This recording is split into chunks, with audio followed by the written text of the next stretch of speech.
సంవత్సరాల తరబడి ఎన్ని మందులు వాడినా మీ మోకాల నొప్పులు తగ్గట్లేదా? ప్రాణ పెయిన్ క్లినిక్ లో అత్యాధునిక చికిత్స. పసిడి ప్రియులకు గుడ్ న్యూస్. గత కొంతకాలంగా జెట్ స్పీడ్ తో దూసుకుపోతున్న బంగారం ధరలు కాస్త దిగొచ్చాయని చెప్పుకోవచ్చు. తగ్గేదేలే అంటూ పరుగులు తీసిన గోల్డ్ రేట్స్ కు బ్రేక్ పడినట్లయింది. మే 24 శుక్రవారం రోజున బంగారం ధర భారీగా తగ్గింది. వరుసగా బంగారం ధరలో తగ్గుదల కనిపించడంతో గోల్డ్ కొనేవారు షాపులకి పరుగులు తీస్తున్న పరిస్థితి కనిపిస్తోంది. ఇంతకీ నేడు బంగారం ఎంత తగ్గిందో ఇప్పుడు తెలుసుకుందాం.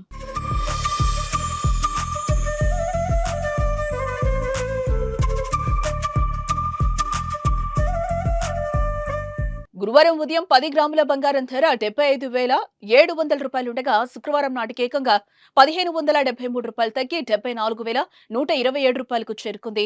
గురువారం కిలో వెండి ధర 94,680 రూపాయలుండగా శుక్రవారం నాటికి అది 2,795 రూపాయలు తగ్గి 91,885 రూపాయలకు చేరుకుంది. ఇక దేశంలోని వివిధ పట్టణాలు, నగరాల్లో బంగారం, వెండి ధరలు ఎలా ఉన్నాయో ఇప్పుడు చూద్దాం.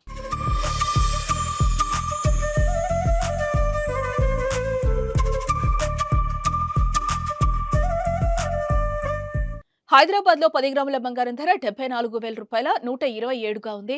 కిలో వెండి ధర 91,885 రూపాయలుగా ఉంది. ఇక విజయవాడలో 10 గ్రాముల పసిడి ధర 74,127 రూపాయలుగా ఉంది. కిలో వెండి ధర 91,885గా ఉంది. విశాఖపట్నంలో 10 గ్రాముల పుత్తడి ధర 74,127 రూపాయలుగా ఉంది.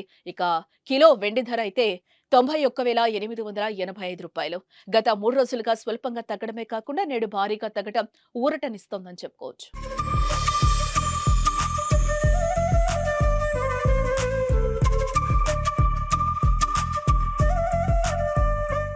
సుమన్ టీవీలో మీ పర్సనల్ అండ్ బిజినెస్ ప్రమోషన్స్ కోసం కింది నెంబర్కి కాంటాక్ట్ చేయండి.